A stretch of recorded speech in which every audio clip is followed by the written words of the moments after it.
Portanto, hey olá, I'm For All Nightmares e hoje vou basicamente fazer a continuação do primeiro vídeo, que foi da semana passada, sobre tudo o que precisam saber sobre o RAID. Na semana passada falámos sobre o RAID 0, o RAID 1 e o RAID... Porquê é que eu estou a fazer 3? E o RAID 10.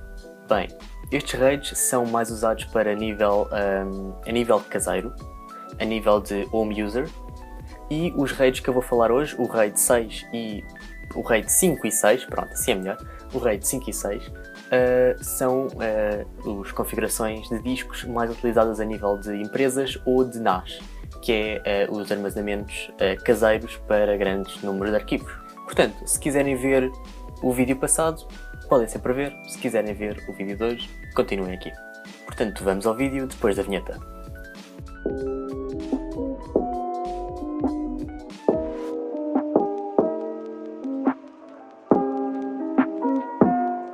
Bom, começando pelo RAID 5. O RAID 5 é muito parecido ao RAID 0, ou RAID 0, porém com uma segurança basicamente adicional.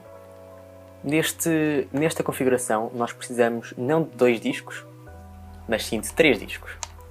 Nesta configuração de 3 discos temos uma capacidade maior, supostamente maior do que um só disco, e temos uma capacidade de resposta também maior.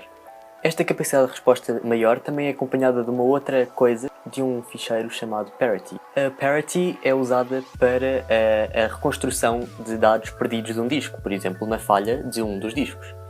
Mas, como é RAID 5, apenas suporta uma falha de um disco. Na eventualidade de um disco falhar, como já tinha dito, a informação que estava escrita nestes 2 discos tem uma informação adicional, o parity, que é a mini cópia de segurança do terceiro disco. Ou seja, caso adicionemos um novo disco, um disco que esteja bom à nossa NAS, por exemplo, a informação de parity que está disponível nos 2 discos irá migrar para aqui, que irá reconstruir todo o disco, toda a informação que nós tínhamos. O parity é a informação perdida. Este tipo de configurações é mais aconselhado para, por exemplo, servidores grandes, mas com muita manutenção, porque esta configuração só suporta uma falha de um disco. Caso 2 discos falhem, aí todos os dados serão perdidos, como já tinha dito. Ou para, por exemplo, NASes, que são, como eu já tinha dito, a maneira de os utilizadores poderem guardar grandes quantidades de informação em casa. Porém, continuo a dizer, tem que ser NASes com bastantes backups frequentes. Agora, para explicar o RAID 6 eu vou precisar de mais um disco, calma lá. Já volto.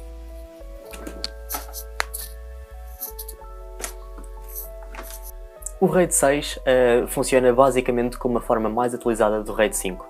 Aqui, em vez de precisarmos de 3 discos, vamos precisar de 4 discos.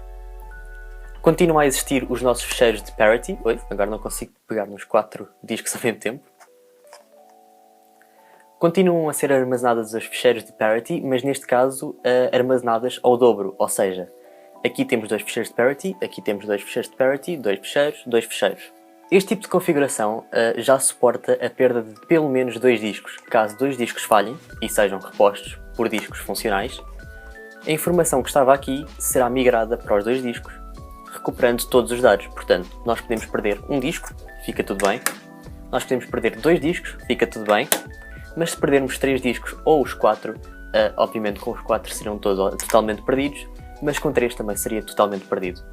No RAID 5, se todos os discos forem, por exemplo, de 1 tera, a informação de parity que é usada fica basicamente como se fosse a ocupação de um só disco, um só tera. Portanto, tendo 3 teras ao todo, 1 tera seria usado para parity.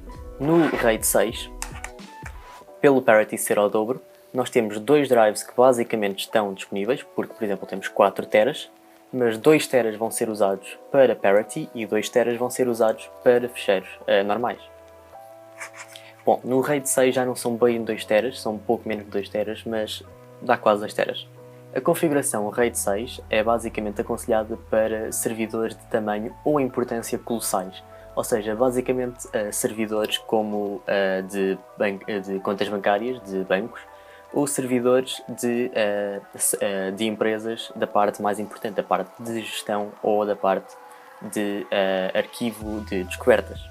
São configurações mais dispendiosas porque dois discos vão ter que ser completamente, a capacidade máxima de 2 discos vão ter que ser completamente usados para parity, é preciso 4 drives, e são configurações muito menos usuais para utilizadores comuns.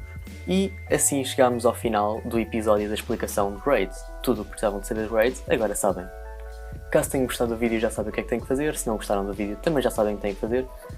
Subscrevam-se, que é basicamente aquela coisa que toda a gente pede no YouTube para fazer, ou quase toda a gente. Não se esqueçam de ativar o sininho porque o YouTube não gosta de pessoas novas no YouTube e normalmente não envia notificações. Portanto, daqui foi Firelink Nightmares e fui.